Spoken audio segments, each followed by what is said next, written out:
आज का बाइबल का वचन प्रेरित चरित्र अध्याय 16 वचन 22 से 34 और आज का सुसमाचार सन यूहन्ना के अनुसार अध्याय 16 वचन 5 से 11।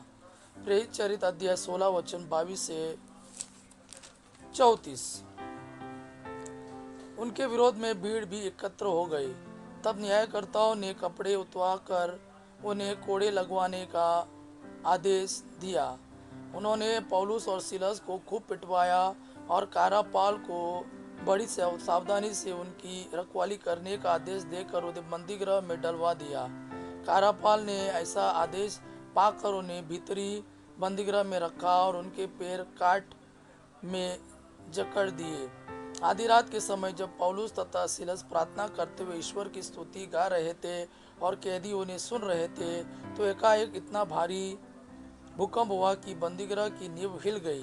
उसी क्षण सब द्वार खुल गए और सब कैदियों की बेड़ियां ढीली पड़ गई।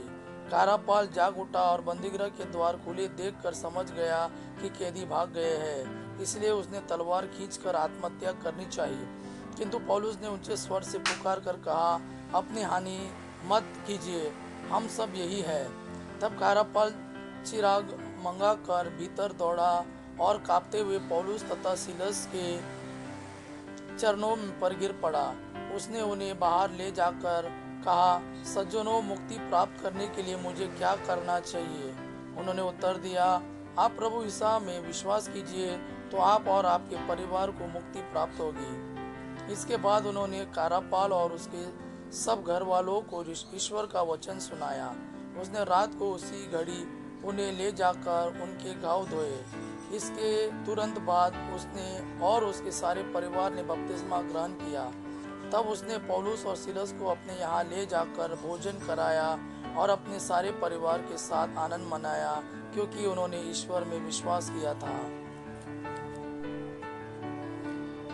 आज का सुसमाचार सन यूहन्ना के अनुसार अध्याय 16 वचन 12 से 15। मुझे तुम लोगों से और बहुत कुछ कहना है, परंतु अभी तुम वह नहीं सह सकते।